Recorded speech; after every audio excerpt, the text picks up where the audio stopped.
Yes, good evening, student. We was doing the revision of chapter 1. Okay, so up to the valency we have completed.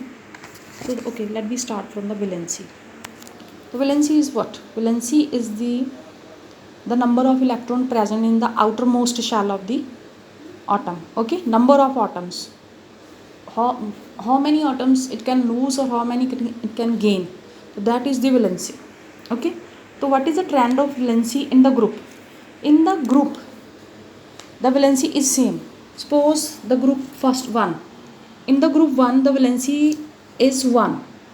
Okay, like here outermost shell में 1 1 1 1 1, तो इसलिए वो first group को भी belong करते हैं. उनकी outer most shell में 1 इलेक्ट्रॉन होता है.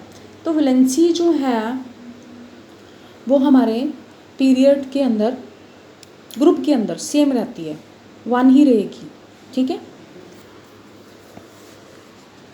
जैसे ही पीरियड होगा तो वैलेंसी का ट्रेंड चेंज हो जाएगा. एटॉमिक साइज, तो जो एटॉमिक साइज है basically, okay no come here, period, in the period first the valency is 1, then it increase up to the 4, and after 4 then it decrease into the 0. okay, in today's class we already discuss about it. atomic size क्या है? In the period the atomic size decrease. When we move from the left to right, the atomic size decrease, but when we move from the up to below, the atomic size increase due to the increase in the number of shells.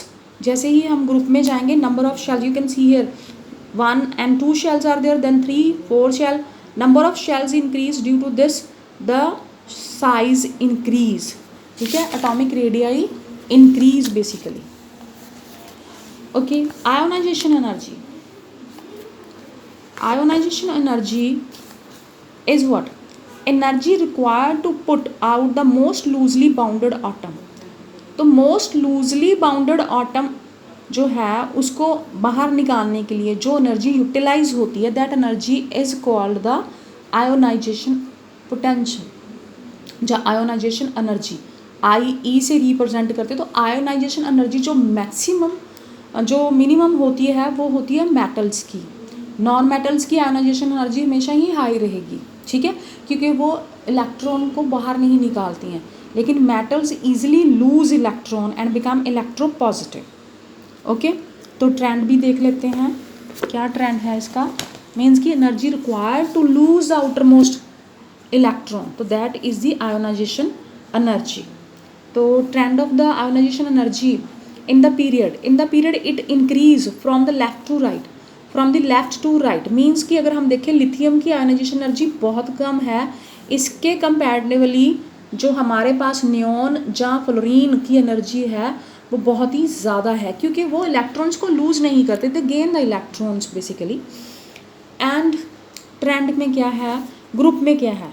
In the group as we move down the ionisation energy decrease.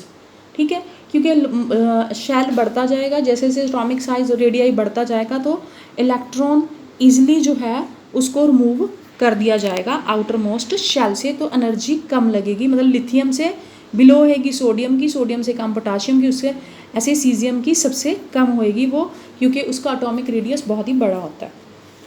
आपको यही ऐसे ही question paper में पूछे जाने हैं कि किसकी जो है आयोनाइजेशन एनर्जी कम होगी तो किसकी ज़्यादा होगी.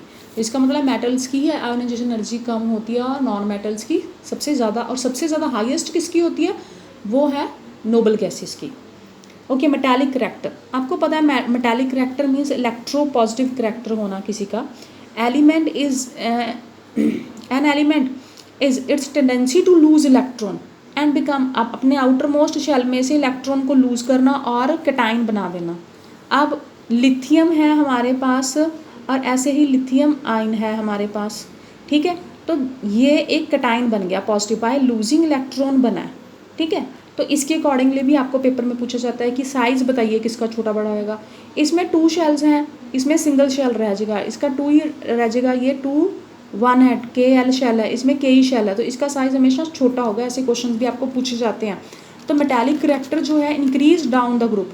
जैसे ही डाउन जाते हैं तो इंक्रीज़ होता है, लेकिन मेटालिक करैक्टर पीरियड में डिक्रीज। आपको पता है कि लेफ्ट हैंड साइड हमारी मेटल्स हैं, इधर नॉन मेटल, तो मेटालिक साइड जो है, मेटालिक करैक्टर जो है वो डिक्रीज होएगा। Electron affinity, electron affinity is what, just wait,